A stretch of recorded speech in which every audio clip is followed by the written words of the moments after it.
Your Excellency Raila Amolo Odinga, and being short on protocol because of time. We normally meet in Bondo in good times, but today we are meeting in Bondo in very bad times to mourn our people who have been killed by the police. Jodala wa uinja lingura do wacho gimoka kike sungu daki kareyo, then I just leave. Chikawuono wa kecho okwamor. I have a message to Baba and our leadership in Azimio.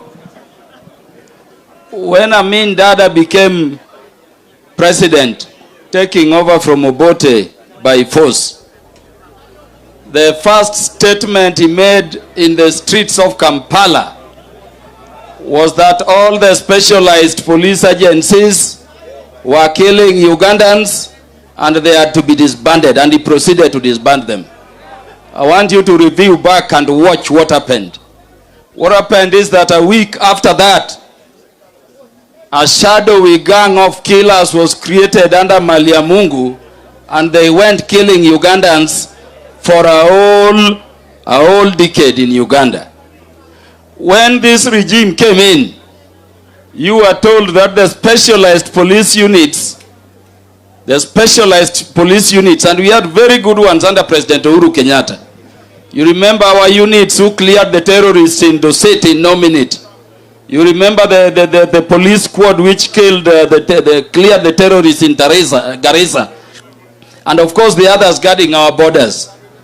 They were called people who had been killing Kenyans extrajudicially, and they were disbanded. But Baba, I tell you, we met the new Inspector General, not Inspector, DCI, Director Amin, and he told us they just wanted to remove those specialized officers.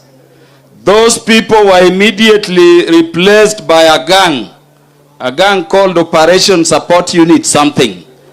This is a killer gang which is not protecting the Kenyan citizens as other police were doing, but is killing them. It is this gang moving around in civilian clothes. It is the gang moving around in vehicles without registered number plates. It is the gang doing all these crazy things we are doing. As we fight for justice for our people, we must begin the struggle to disband that unit. Otherwise, you are going to preside over the killing of very many Kenyans. Jodala wawacho kusoka wacho. In Siaya, particularly in Bondo here, the killing of the demonstrators was led by the deputy OCS. And this is something only myself can say. And is the one who was in charge of this operation killing our people around. Jodala wawacho kusariambo. I need to tell you this, because we are not in good times. We will say it today. In Kisumu, when they were not able to kill the largest number of Luos they had predicted, they brought the killer gang from Nairobi. And we went to the hospital at Jaramogi Oginga Odinga Teaching and Referral Hospital. Your Excellencies, there are people still suffering bullet wounds and struggling for their lives there, with bullets lodged in very delicate parts of their body.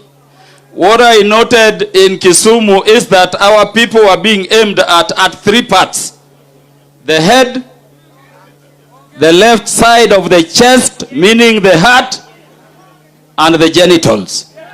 So the statement was clear.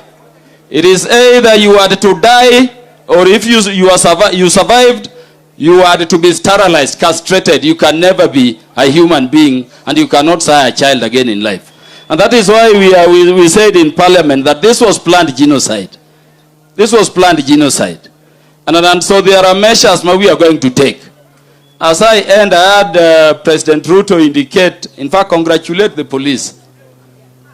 And I want to tell the President, you want to tell Ruto today that we are very happy.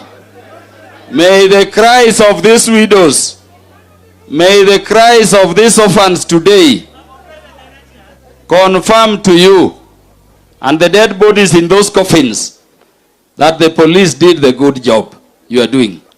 As Luos, we remain in Kenya because Baba has taught us to be Kenyans and never to leave Kenya. Because we are not invitees into Kenya and we are not living Kenya. Jodala wakozo uo Kenya.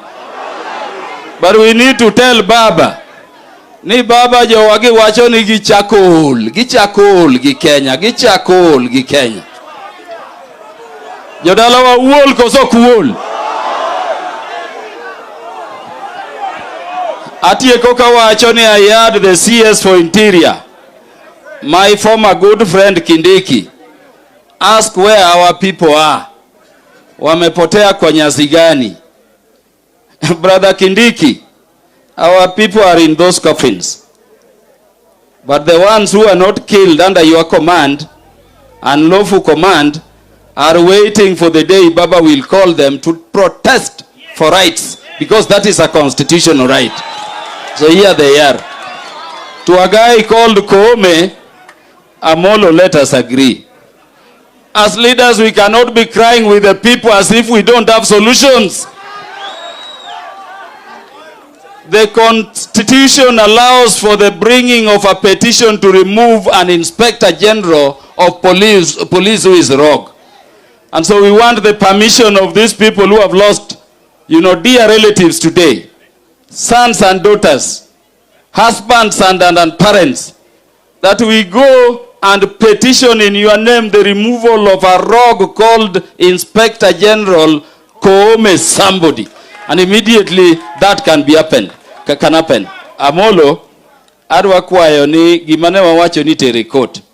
Ngima mar Luos has been made the biggest pot. The biggest pot. And gini no bedo planned. We will say much later. But wakauru case magjogi. And led by the senior councils we have, let us take a case in court that can bring value to these families whose loved ones have been killed by the police in this brutal. Jodala wiye. Eroru kamana in. Ero kamanu Pondo Kaluma. Let me now invite my brother, the Honorable Timothy Wanyonyi, Westlands. Please take to him the microphone.